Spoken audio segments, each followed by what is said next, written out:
até que ponto a gente realmente conhece as pessoas. Porque depois de ler Suicidas, eu cheguei à conclusão mais perturbadora, que é nada, nem um pouco. A gente não conhece ninguém 100%. Olha só, se tem uma coisa que eu fiz entre esses meses de março e abril, foi ler Rafael Montes. E, impressionantemente, eu li os 5 principais livros do Rafael, que são Suicidas, Dias Perfeitos, Jantar Secreto, Uma Mulher no Escuro e Uma Família Feliz. Não li Bom Dia Verônica e O Vilarejo, porque primeiro eu não comprei, e segundo porque ainda não tô com vontade, e também agora já enchi o saco, vou ter que dar uma pausa. Brincadeiras à parte, gente. Todos os livros do Rafael foram muito bons, uma experiência muito boa e vale muito a pena ler. Então é pra isso que eu tô aqui. Assim, gente, todos os livros, eles me deixaram extremamente perturbada e eu saí de todos eles traumatizadíssima. Então, se você tem um emocional um pouquinho ali desequilibrado, eu recomendo que você nem tente, porque são livros muito pesados, realmente. Não tem um que salve, gente. São todos muito pesados. Então, se você não gosta de livros assim, vai ler um romance, não tente. Só que se você gosta, eu tô justamente aqui pra isso. Pra convencer vocês que gostam desse tipo de leitura a ler, no mínimo, um livro do Rafael. Porque você lendo um, você já vai querer ler outro. Então eu tô aqui pra convencer vocês a ler as maiores obras de romance policial do nosso país. Começando pelo primeiro livro dele, que é Suicidas.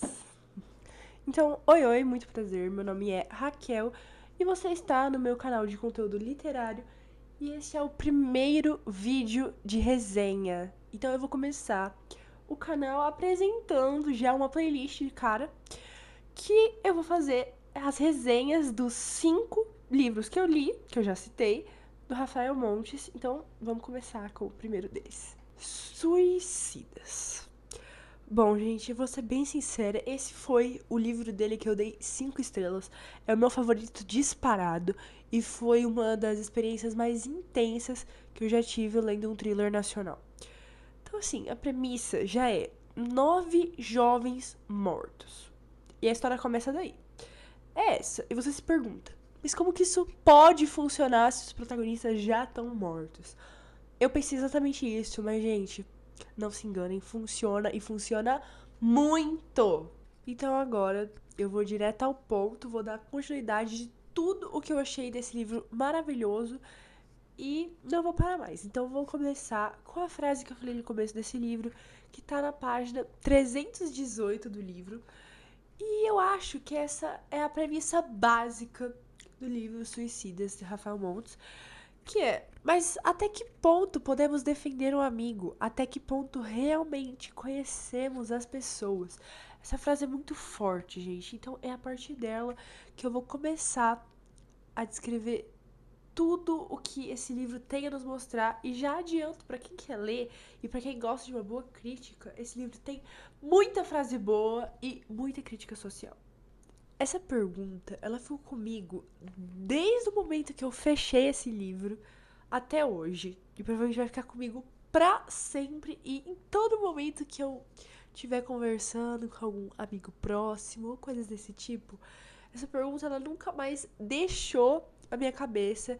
E eu sinto que além de resumir Suicidas, como eu disse, ela vai tornando a atmosfera cada vez mais desconfortável conforme a história avança. E no momento em que ela aparece só mais uma reflexão genérica que o livro joga pra gente aí. Ela parece meio sem nexo, mas quando você para pra realmente refletir ela, não só na nossa vida, como no próprio livro, ela já faz muito sentido. Só que quando você chega no final, ela vira muito além disso. Além dela fazer mais sentido ainda, por causa do final que eu ainda vou comentar, ela vira quase uma acusação, não só para os próprios personagens, como pra gente. É como se o livro, ele pegasse, olhasse cara a cara com você e jogasse na sua cara. Você realmente acha que você entendeu alguma coisa a partir dessa frase? Ela é tipo um clique, sabe? É pra você se tocar, mas como é no meio de uma cena que a gente tá tipo, você nem percebe, você nem lembra da existência dela. E esse é o maior mérito desse livro, com certeza. É simplesmente jogar tudo na sua cara e falar: você tá errado. Mas antes de entrar nisso por completo, se você ainda não conhece a história e tá aqui pra conhecer, eu vou fazer um resuminho bem básico pra esclarecer as coisas, porque a premissa ela já é pesada o suficiente pra chamar a atenção por si só. Bom, o livro começa com a descoberta de uma cena completamente absurda. 9 jovens são encontrados no porão de uma casa, fazenda, né? E aparentemente não foi um acidente, não foi um assassinato, e sim, eles participaram de um jogo de roleta russa, ou seja, eles próprios decidiram tirar a própria vida. E a partir disso, um ano depois, com a descoberta de uma nova evidência do caso, uma delegada junta as mães de todos os suicidas para eles finalmente desvendarem o que levou esses 9 jovens a quererem se suicidar. Essa é a premissa básica, é muito chocante, mas eu vou convencer você a ler. E a partir desse ponto, a narrativa ela se divide em 3 frentes diferentes. Ou seja, 3 narrativas diferentes, cada uma em tempos distintos. Então, a primeira narrativa é a investigação no presente, eles tentando descobrir o que aconteceu. O passado, só que em tempos completamente nada a ver, cada um às vezes em um ano, né, no ano anterior ao acidente, ou no mesmo ano do acidente, em meses diferentes, em épocas diferentes, que é o diário do Alessandro, o personagem principal. É o diário dele e isso mostra como cada jovem chegou até aquele ponto. E por fim, a narrativa mais épica, que é o diário do Alessandro, em que ele escreveu em tempo real os acontecimentos daquela noite. Então tudo acontece durante aquele dia. E essa é a melhor parte, com certeza. E o mais interessante, que é o que o Rafael consegue fazer de melhor, é que no começo nada disso tem sentido, nada se encaixa. Você não entende, tipo, a primeira cena é deles indo pra casa, a outra já é com a delegada. Só que você vai entendendo isso. Então, primeiro você lê e sente que tá faltando alguma coisa. Você não entende nada. Porque parece que as peças não se encaixam, as versões, cada uma diferente, parece que elas estão sempre incompletas. E parece que sempre tem um detalhe da história fora do lugar, porque tá passando em tempos diferentes. Então, inicialmente você não entende isso, parece que atrapalha. Só que você começa a perceber que é totalmente o contrário, porque você entra na história já querendo descobrir tudo, e quando você percebe, você já tá totalmente imerso nas 3 narrativas e totalmente envolvido. E isso é simplesmente incrível. E isso acontece justamente porque a história não se baseia só no mistério, mas também nas personagens. Personagens essas que, ao mesmo tempo, sustentam a história e tornam tudo mais pesado. Porque esses são jovens que têm de tudo: dinheiro, status, acesso, oportunidade. Só que na prática, eles são completamente vazios, movidos por impulso, ego e o desejo constante, a necessidade de estar sempre sentindo alguma coisa, qualquer coisa. Sempre por um desejo imediato de alguma coisa que estimule neles algo super novo. E é exatamente isso que leva cada um deles a se juntar a essa roleta russa. E é a partir do momento que a gente percebe isso, que esse desconforto que eu citei no começo começa a surgir na gente, porque não é uma realidade tão distante da nossa. E é exatamente isso que o livro propõe. Ele vai mostrando pra gente essas relações superficiais, esses vínculos muito frágeis e principalmente essa forma distorcida de enxergar o mundo. E quando você percebe, você não tá simplesmente vendo um caso, um thriller que sangrento. um caso absurdo. Você tá acompanhando a história de pessoas que, em algum nível, elas fazem sentido dentro da própria lógica. Porque é justamente assim que são as pessoas hoje em dia, principalmente os jovens, assim como esses.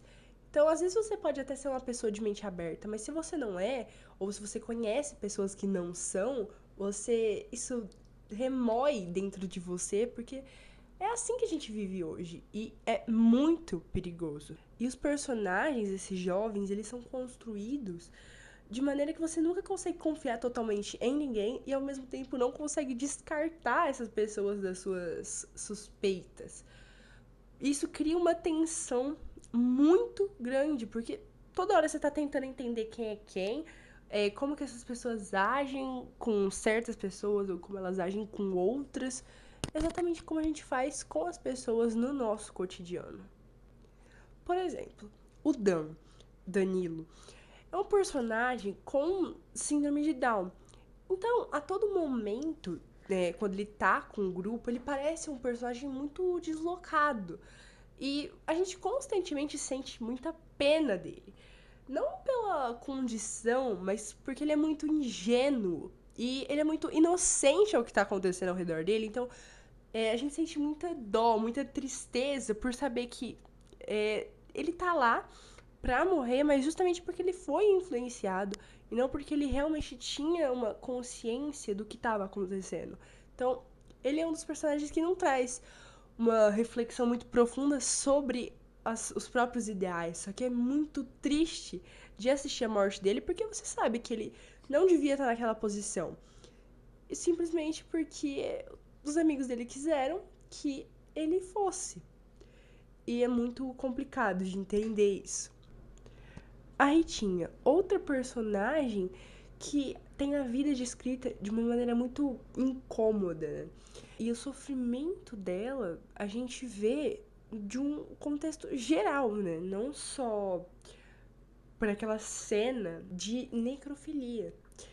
Além disso, a Ritinha já sofria muito com a mesma pessoa que praticou esses atos com ela. Já era péssimo. Mesmo que em alguns momentos essa personagem ela irrite um pouco a gente, por ela ser meio metida, meio ensimesmada, a gente ainda assim fica muito triste e desconfortável com a morte dela. E então, já falando da Ritinha, a gente tem o Noel, ele mesmo, o próprio que fez aquela coisa nojenta com a Ritinha. E ele é o retrato do descontrole emocional. Ele é obcecado, instável e extremamente influenciável. Ele é uma pessoa extremamente ridícula. Passou uma maior vergonha. E ainda bem que a Ritinha ela tomou algumas providências com ele. E mesmo assim, foi muito terrível o que ele fez no final. Ele parece uma pessoa que tá sempre à beira de explodir, justamente por causa de outras pessoas, né? Nesse caso, a própria Ritinha. E ele é maluco, gente. Não tem um aspecto em que o Noel é bom. Teve um aspecto que eu tive dó dele. Ele é ridículo. O Otto. O Otto, ele é outro, né? Ele é uma pessoa mais apagada, que vai sendo levada pelo que os outros estão fazendo, sem entender o peso do que ele tá fazendo, mas mesmo assim, ele sabia muito bem o que ele estava causando no momento em que ele acusa o Zack. E assim, ele é um personagem que, por a gente estar lendo pelo ponto de vista do próprio Alessandro, ele é um personagem que irrita e muito. Porque como a gente tá do lado do protagonista, é muito insuportável. Esse cara é muito insuportável. E tudo que ele fala, tudo que ele faz, sabendo que ele ia causar todo um caos, denunciando o Zack, que era o cabeça de tudo, né? Era o peixe grande ali da roleta russa. Ele sabia o que estava fazendo, então ele teve o desfecho que merecia de ser o primeiro a morrer. Talvez, mas eu não sei se ele merecia ter sofrido tanto igual o Zack fez ele sofrer. E aí a gente entra na Maria João. Bom, a Maria João, ela é uma personagem que, assim, em alguns momentos ela me agradou bastante, porque ela era uma das personagens mais conscientes da situação. Até porque, eu ainda vou falar, né? Até porque ela era literalmente a pessoa mais consciente do porquê aquilo tudo estava acontecendo. Mas ela se diferencia muito dos outros, não porque ela era menos problemática, na verdade, ela era também muito gananciosa, ela só tava pensando no dinheiro, sempre no dinheiro, só que ela tava sempre observando, sempre calculando, tipo, tinha uma frieza nela que os outros não tinham, eles estavam agindo mais pelo impulso, já ela não. É, e isso que causa um diferencial nela, mas em outros momentos ela também irrita muito. No momento em que o irmão dela morre e depois eles descobrem a quantidade de dinheiro que tinha dentro do porão, ela já esquece do irmão e. Pelo amor de Deus. Já o seu irmão, o Lucas, eu só tive pena mesmo dele. Porque ele claramente precisava de ajuda, ele não incomodou ninguém, ele tava sempre no mundinho dele, ele tava mais ajudando do que atrapalhando, não tava dando opiniões muito escandalosas, inclusive ele era o menos escandaloso de todos lá. E assim, ele não fede nem cheira, mas eu meio que gostei dele porque ele não faz muita diferença, mas realmente tive muita dó porque ele já tava buscando se suicidar e daí você tem amigos que te influenciam a fazer isso junto com eles ainda, então a história dele também foi muito triste. E ele, na verdade, foi praticamente o único dos 9 jovens que realmente morreu pela roleta russa, que realmente deu o tiro na própria cabeça. Ele foi praticamente um dos únicos que realmente seguiu a regra original, porque de resto.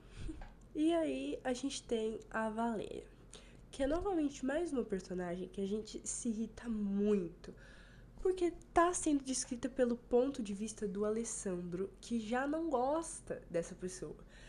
E assim, ela é muito inconveniente em alguns pontos. Sim, sim, ela é. Mas também a gente tem que saber que apesar de ela ser uma personagem muito difícil de engolir, ela também carrega marcas de rejeição. Que assim como o Dan se sentia meio deslocado, a gente também vê isso na Valéria, tipo, como se ela sempre estivesse fora, tentando se encaixar num lugar que não era para ela.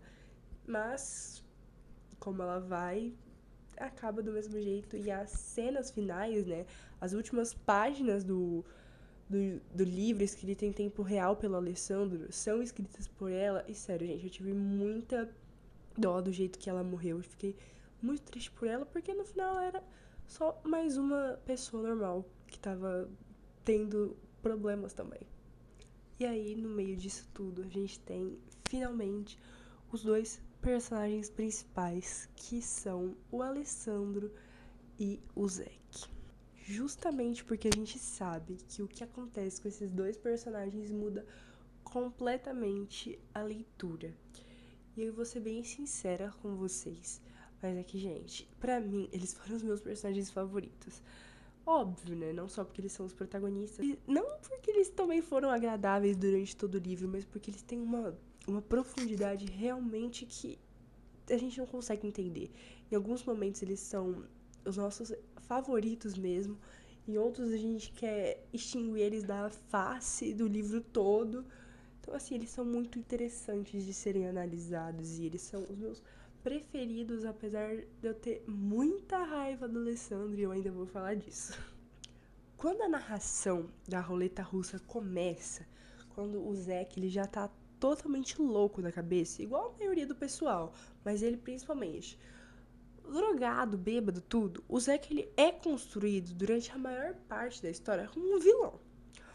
Vilão, literalmente pra gente ter um pé atrás com ele, um monstro, alguém cruel, instável e muito perigoso, né? Como a gente vê. Até porque, intencionalmente, tudo aponta pra ele. As falas, as atitudes, o comportamento. E você lê realmente acreditando que ele é o responsável por toda aquela violência extrema. Até porque A gente vê ao longo do livro que aquilo é mais um grande homicídio disfarçado de roleta russa, né? Porque a maioria das pessoas foi morta de um jeito bem cruel e teve um final completamente conturbado. Retirando o Lucas, que, como eu falei, foi praticamente o único que seguiu as regras do jogo. Jogo, né? Jogo péssimo, gente, não faço. Mas enfim, apesar do Zack ter essa imagem construída, apesar de tudo, aos poucos, principalmente nos diários do Alessandro, né? Porque a gente vê essa imagem cruel do Zack, principalmente durante a roleta russa, durante o livro escrito em tempo real do Alessandro. Mas nos diários, essa imagem começa a se desfazer. A gente começa a ver um garoto quebrado, simplesmente, apesar dele ter tido tudo na vida dele, a gente começa a ver alguém que passou por perdas, por traumas e por várias situações que afetaram claramente o psicológico dele. Então, por isso eu tenho muita dó dele também, porque ele era um garoto comum que tava vivendo a vida dele, né? Ai, pegando um monte de menina, como a gente já viu em vários livros por aí que não precisam ser só de thriller. Ele simplesmente passou por muita coisa. E a gente vê essa decaída dele ao longo do livro e ao longo dos diários, principalmente depois do acidente dos pais dele, e depois que a gente descobre que ele tá sendo acusado pela manipulação do acidente dos pais dele. Imagina você ser acusado de matar os próprios pais, ainda por cima tá sendo forçadamente a ser tirado do armário. Gente, ele passou por muita coisa. E isso não torna ele uma pessoa menos perigosa ou alguém menos instável.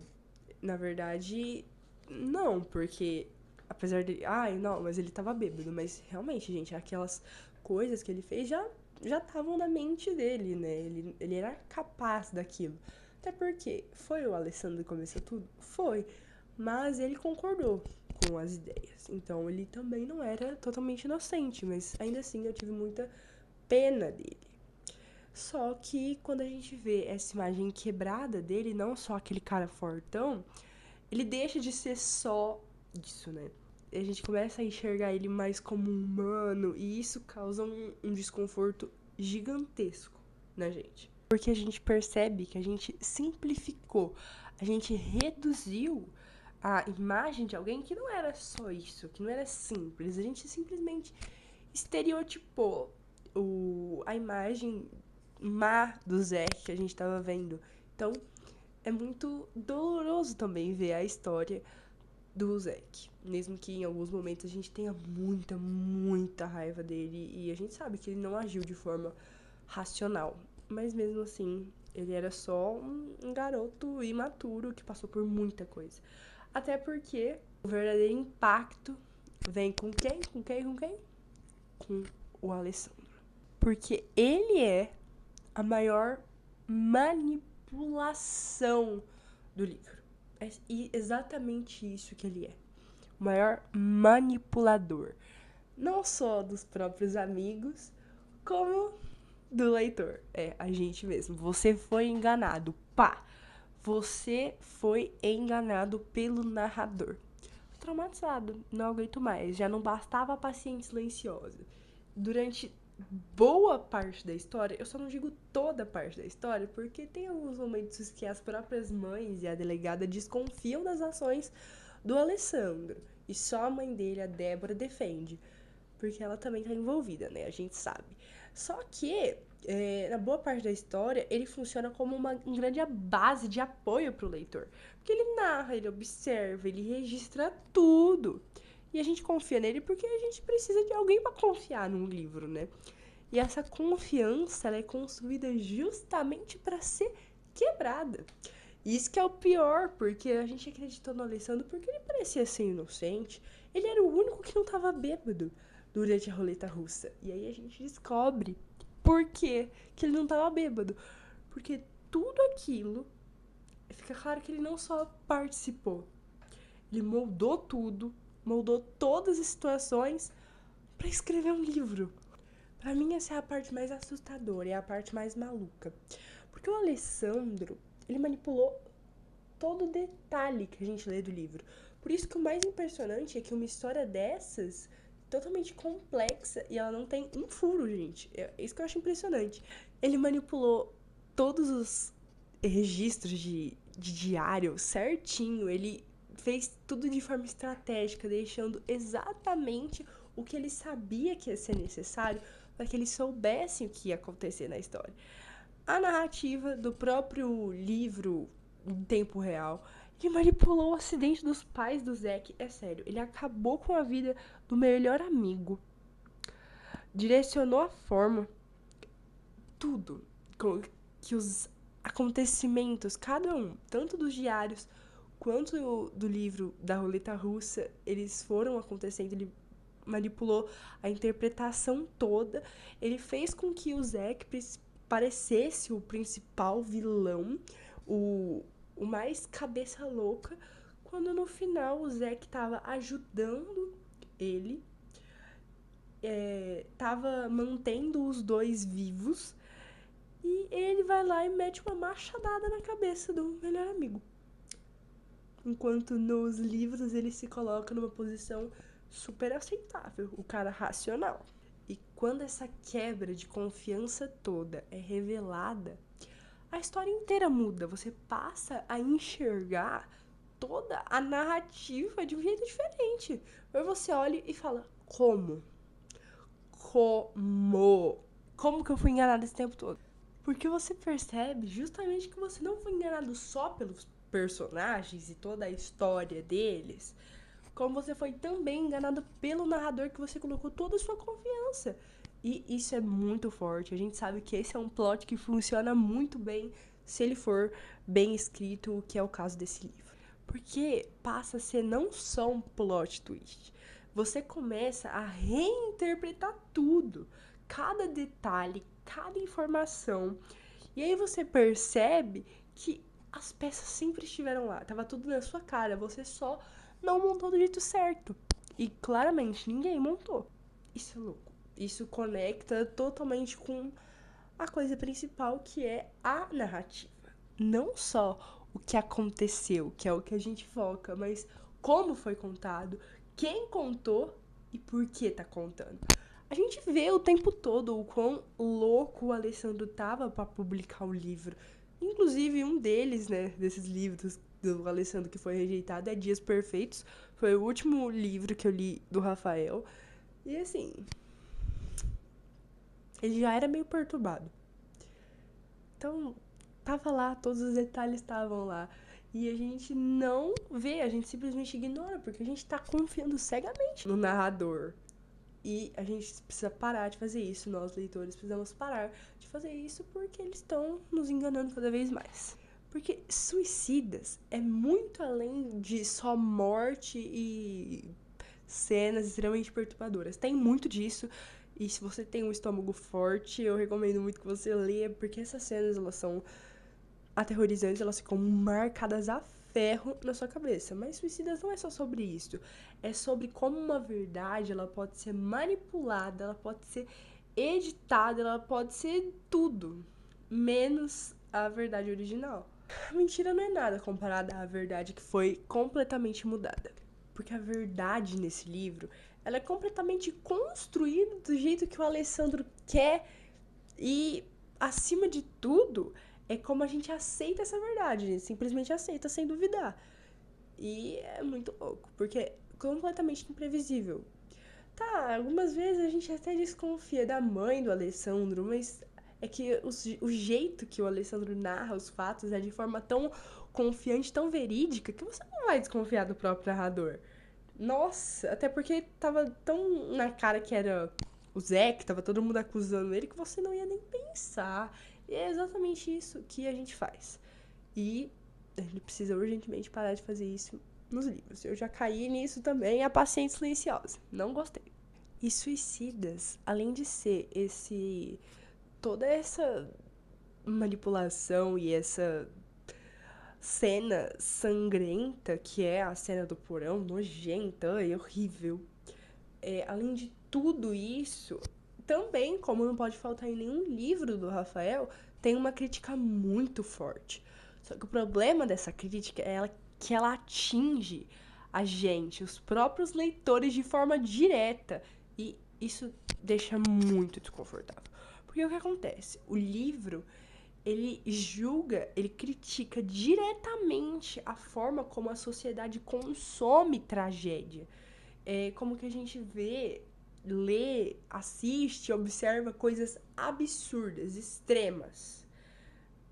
Como a gente vê histórias extremamente violentas e a gente continua consumindo. A gente está sempre querendo entender, ver, consumir até o final. E o livro te coloca exatamente nessa posição, nesse lugar. Porque a nossa sociedade sempre tá querendo ver até onde as coisas vão, consumindo as coisas mais terríveis. Em vez de a gente ficar extremamente enojado e parar de ver, a gente quer ver até onde isso vai. E é exatamente isso que acontece aqui. Você lê querendo resposta. Você tá lendo as maiores atrocidades nesse livro. Só que ainda assim você quer mais detalhes, você quer entender o que aconteceu a todo custo naquele porão. E quando você perceber, é exatamente isso que o livro tá criticando, que você tá consumindo isso, você tá consumindo aquilo. Esse é o ponto mais desconfortável, porque você sente que o próprio Alessandro tá quebrando a quarta parede com você, justamente pra te julgar, porque ele tá escrevendo e você tá consumindo e você não tá parando. Exatamente isso. Outra coisa que eu acho muito bem feita nesse livro é que tudo aparece muito amarradinho. Nada aparece jogado. Nada. Todos os acontecimentos, eles possuem uma explicação dentro da lógica da história no final. Nada aparece aleatoriamente. O acidente, os jogos de pôquer, as motivações de cada um, as relações de cada um, como eles se conheceram entre si, como que eles foram parar até lá, o estado dos corpos no final, tudo, gente. E isso forma não só um final extremamente impactante, como também coerente. E uma coisa muito importante, além disso, nesse livro, é que ele não enrola. Ele possui várias críticas sociais externas, só que ele não foge muito da realidade dos personagens. Então é muito envolvente. Você não quer parar de ler, você simplesmente quer saber tudo que tá acontecendo a todo custo. É muito bom. E ainda tem a parte das mães. Que assim, pra história no geral, é importante porque às vezes as mães elas trazem pontos importantes que às vezes a gente mesmo lendo não percebeu.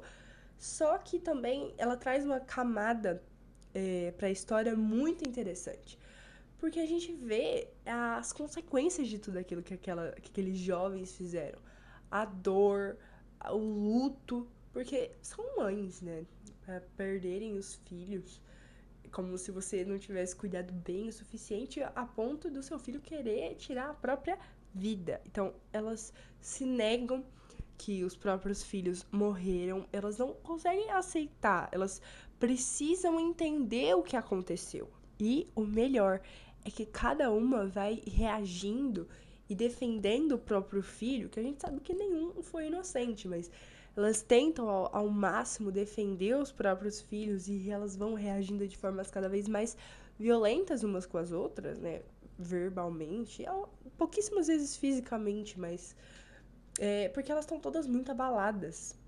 Porque elas tentam lidar com uma tragédia que no final não vai fazer muito sentido. Até porque a gente sabe que foi mais fruto da própria mente insana e da ideia insana do Alessandro do que propriamente a vontade deles tirarem a própria vida. Eles foram influenciados e, como eu já disse, nenhum era 100% inocente, mas, de qualquer maneira, elas nunca vão achar uma verdadeira explicação para isso. E, além disso, para acrescentar as nossas desconfianças, a gente ainda tem o penúltimo capítulo que vem antes da revelação final do Alessandro, que é uma carta. A carta da Débora, a mãe do Alessandro, para o próprio filho. Quando a gente vê que ela começa a carta falando com o filho, é como se tivesse um clique na mente. Só que ao mesmo tempo a gente fica muito confuso, porque como assim? Ele não tinha morrido? E é muito bom. Esses 2 capítulos finais, eles estão inteiros grifados no meu livro, porque foi simplesmente muito chocante. Então, a revelação final da Débora ter mentido esse tempo todo é justamente a premissa do livro, que ninguém era totalmente confiável. Tava sempre todo mundo omitindo ou adaptando. Sempre alguém tava mudando alguma coisa na história, porque cada um conta a verdade do jeito que lhe favorece mais. E, sinceramente, aquela verdade toda distorcida dela, ela tinha uns pontos muito bons pra se defender. Então, ao mesmo tempo, ela era muito suspeita. Entre a maioria das mães, eu acho que ela era a mais suspeita, mas de qualquer forma a gente sabe que o Alessandro, ele distorceu tudo e aí deixava muito difícil de adivinhar. Por isso que torna isso tão magnífico. No fim das contas, Suicidas começa, assim, com uma história completamente absurda, quase inacreditável, porque você não vai imaginar uma situação dessas. E é realmente uma coisa desumana, anormal, inimaginável. Porque é muito sangrento, é muito violento, muito perturbador, a gente sabe. Só que o livro termina também com algo muito mais complexo, né? Uma ideia muito maior do que só isso. É genial. Esse livro, ele não só te prende pelo suspense, pelos acontecimentos, como também pelas críticas que o livro propõe pra gente. Até porque ele não depende só do choque das cenas que são muito pesadas, mas também de toda aquela manipulação, da forma como a história te conduz para uma verdade que não é a verdade. E talvez essa construção do livro é que torne ele tão mais incômodo, porque você se sente muito enganado, muito traído pelo narrador que você confiou tanto, né? Até porque ele era um protagonista mesmo, ele era o personagem principal. E algumas ideias dele eram meio conturbadas também, sim, mas a gente gosta do Ali num geral. Então, você termina o livro muito em choque, porque a gente percebe que a gente acreditou em verdades que não eram verdades e que a gente confiou em quem não devia e a gente julgou os personagens e as situações sem ter todas as informações. E é muito genial esse livro. E eu vou pagar pau pra ele até o final. Porque ele vai muito além de um plot só, né? Claro que o plot principal é o do Alessandro, né? Porque a gente não imagina que tudo que a gente leu era mentira. Não tudo, né? Tudo aquilo aconteceu, mas de maneira completamente distorcida. Você começa até a desconfiar do que realmente era o que ele estava falando ou o que simplesmente não aconteceu. Tipo a parte final que a gente supostamente vê que o Zack dá um tiro no Ale e depois mata a Valéria, quando na verdade ele deu um tiro no braço do Alessandro, porque ele estava super preocupado, né, com o plano deles dois. E depois ele mata a Valéria, vai ajudar o Alessandro, isso que me deixa. Essa cena ela me deixa tão triste, saber que essa cena foi assim. O Zack volta pra ajudar o Ali com o tiro que o próprio Alessandro falou pra ele dar no braço dele. E aí vai ajudar o melhor amigo e leva uma machadada no pescoço. Inclusive, o que me deixa mais triste ainda dessa cena é que eu sei que o Zack fez muita coisa errada, só que o cara fica em coma. O Alessandro acabou com a vida inteira do Zack, acabou com a vida inteira do melhor amigo de infância, acabou com tudo, deixou o cara em coma pra escrever um livro. É isso que me dói mais. E o pior é que toda essa traição que a gente sente no final, de ter sido manipulado e enganado o livro inteiro, não fica só na história, fica com você pra sempre. Tudo o que você observa agora, você enxerga alguma coisa a mais. E pelo menos em outros livros isso acontece, no mínimo. Então, deixa uma grande lição pra gente também. Então, pra concluir essa resenha, Eu acho que não preciso nem falar que eu gostei do livro, né? Eu gostei muito, muito mesmo. Eu acho que ele é um dos melhores nessa questão aí dessa construção, dessa narração completamente manipulada. E, claro, não é uma leitura leve, é muito traumática, muito pesada. E ela é desconfortável, sinceramente. Não só pelas cenas, como a cena da necrofilia, que é péssima essa cena, gente. Ou a cena que o Zack tortura o Otto. Gente, são cenas terríveis de se ver. Dá até um embrulho no estômago. E dependendo, às vezes tem que até tomar um arzinho, porque é muito pesado imaginar. Mas também, né, além dela ser muito, muito perturbadora, além dos outros livros dele também, né, que eu ainda vou falar, também são muito perturbadores. Nunca pode faltar essa palavra nas resenhas do Rafael. Mas mesmo assim, funciona muito bem. Simplesmente porque a gente não consegue parar de ler. Você não consegue parar de ler o livro. É muito difícil. Você simplesmente quer engolir a história inteira de uma vez porque é muito instigante. E é realmente muito bom. E no final, a pergunta que eu falei, que é a pergunta-chave do livro, ainda volta, só que agora de um jeito mais conturbado ainda, porque a gente sabe o que aconteceu e que a gente não conhecia o Alessandro de verdade, né? Que é, até que ponto a gente realmente conhece as pessoas? Ou pior, até que ponto a gente percebe que tá sendo enganado? Isso a gente leva pro resto da vida. Então, pessoas, esse foi o vídeo. E se vocês querem mais vídeos como esse de resenhas literárias, e se vocês querem que eu continue mesmo com essa ideia minha de fazer as resenhas de todos os livros que eu li do Rafael Montes, vocês comentam aí embaixo e comentam também se vocês foram convencidos a ler esse livro ou se vocês já leram. Compartilhem as suas experiências também com outros leitores. Deixa o like para dar um apoio aqui pro canal. Se você gostou e quer me acompanhar, porque ainda vão surgir muitos outros vídeos desse tipo, resenhas de outros livros, de outros gêneros, já se inscreve aqui e compartilhe esse vídeo com aquele seu amigo que é leitor, com aquele seu amigo que quer começar a ler Rafael Montes ou que já lê, que gosta de thriller. Compartilha com seus amigos, dá uma ajudinha aqui pro canal, que ainda tá começando a crescer. Então, é isso, gente. Beijos. Vejo vocês numa próxima e tchau, tchau.